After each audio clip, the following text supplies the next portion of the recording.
Hi అండి, welcome to another short video. ఈ వేడి వేడి ఎండలకి బాడీ వేడి చేయకుండా చలవ చేయాలంటే ఈ సగ్గుబియ్యం పాయసం తాగాల్సిందే అండి. ముందుగా స్టవ్ మీద పాలు పెట్టుకొని ఒక 2-3 పొంగులు వచ్చే వరకు పాలు కాచుకొని పక్కన పెట్టుకుందాము. ఇప్పుడు వేరొక బౌల్లోకి వాటర్ యాడ్ చేసుకొని వాటిని బాగా తెరలనివ్వాలండి. ఇప్పుడు ఇందులోకి సన్న సగ్గుబియ్యం, వీటిని నేనేం నానపెట్టలేదు, జస్ట్ వాష్ చేసేసి యాడ్ చేశానండి. ఒక 1/2 కప్ యాడ్ చేసుకోండి, సరిపోతుంది. మీకు కావాలంటే లావు సగ్గుబియ్యం కూడా యాడ్ చేసుకోవచ్చు. సన్న సగ్గుబియ్యం కాబట్టి నేనేం నానపెట్టలేదండి. ఒక చిటికెడు ఉప్పు యాడ్ చేసుకొని ఇవి బాగా మరుగుతూ ఉండగా యాలకులు కూడా యాడ్ చేసుకోండి. ఇప్పుడు ఇందాక మనం ఆల్రెడీ కాచి పెట్టుకున్న పాలు ఉన్నాయి కదా, అవి ఆల్రెడీ కొంచెం చల్లగా ఉండుంటాయి.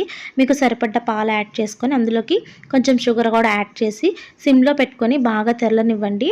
ఈలోపు ఏంటంటే నేను జీడిపప్పు కిస్మిస్ కూడా ఫ్రై చేసి పక్కన పెట్టుకుంటున్నాను. సగ్గుబియ్యం కూడా బాగా కుక్ అయిపోయిందండి. ఇప్పుడు ఫ్రై చేసుకున్నవి ఇందులోకి యాడ్ చేసుకుంటున్నాను. 15 మినిట్స్లో రెడీ అయిపోతుందండి. చల్లారిపోయిన తర్వాత సర్వ్ చేసుకొని తినేయటమే. ఇంతే అండి. ఈ వీడియో నచ్చితే తప్పకుండా లైక్ చేసి, షేర్ చేసి, సబ్స్క్రైబ్ చేయండి.